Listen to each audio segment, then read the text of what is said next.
Eto na nga mga chong, marami tayong basketball updates. Bad news kay Junmar Fajardo, ni-reveal na ang kanyang tunay na injury. Makakabalik na nga ba sa finals ang Barangay Ginebra?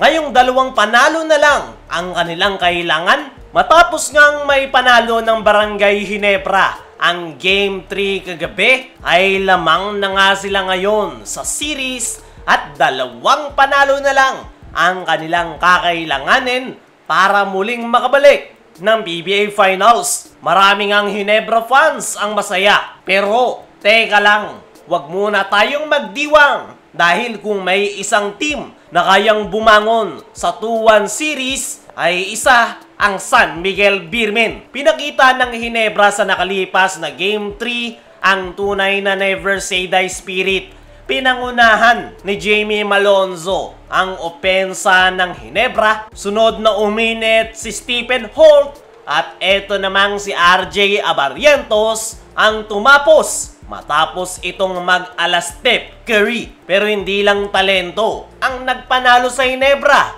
kundi yung kanilang disiplina, depensa at magagandang decision making.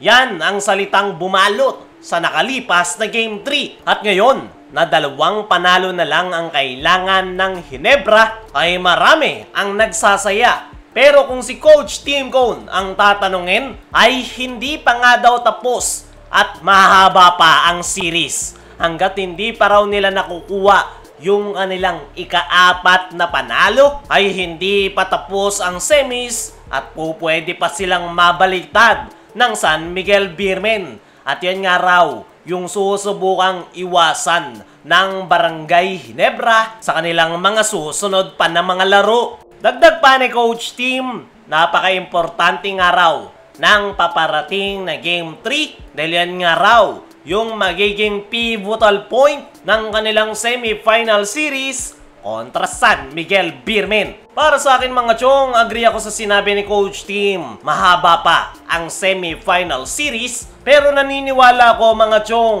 na kayang tapusin ng Ginebra ng mas maaga ang kanilang series kontra San Miguel Beermen.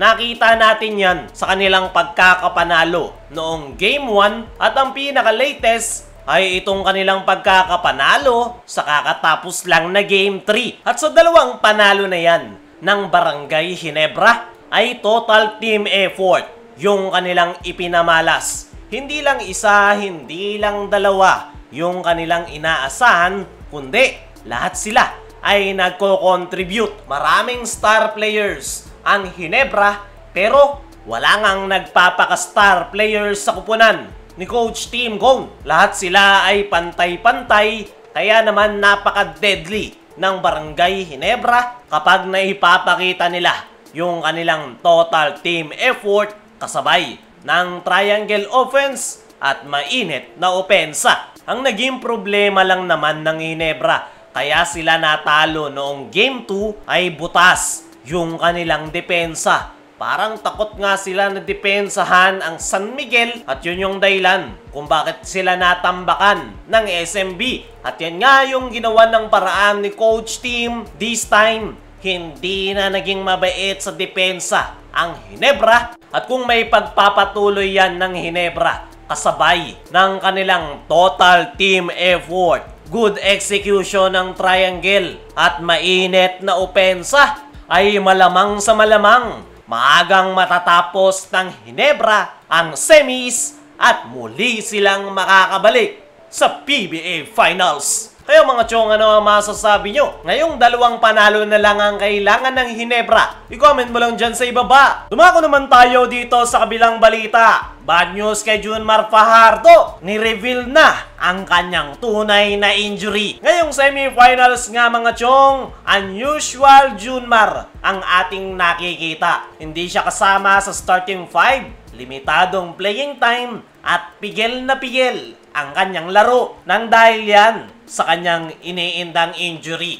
At ayon nga mismo kay Junmar Fajardo, sa kanyang naging latest interview ay nagbigay nga ito ng update patungkol sa kanyang injury. parang mayroong cramps nga raw siya na nararamdaman, tapos ang naging finding ay mayroong konting punit sa kanyang calf at yun nga raw yung dahilan kung bakit sumasakit ang kanyang binti. Pero kahit hindi 100%, etong si Junmar Fajardo ay pinipilit pa rin talaga nitong maglaro ngayong semifinals. Actually, sa nakalipas na Game 3 ay nagtala pa siya ng double-double performance na 12 points at 14 rebounds. Ayon pa kay Junmar, ay medyo okay naman daw ang kanyang nararamdaman at kaya niyang ilaro. Pero para sa akin mga chong, as a PBA fan, ay mas magandang magpahinga muna etong si Junmar Fajardo dahil dyan nagsisimula ang isang malalang injury. Example na lang yung mga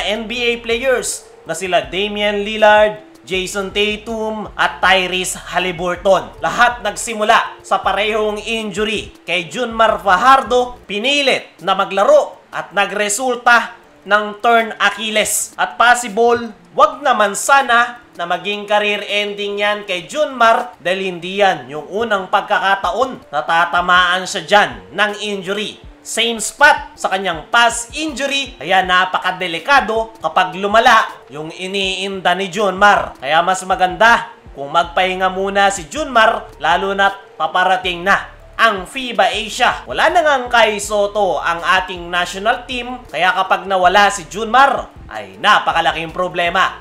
Kayo mga chong, ano ang masasabi nyo? Dapat nga bang magpahinga muna si Junmar? Ano rin yung masasabi nyo? Ngayong dalawang panalo na lang ang kailangan ng Ginebra para bumalik sa finals. I-comment mo lang dyan sa ibaba.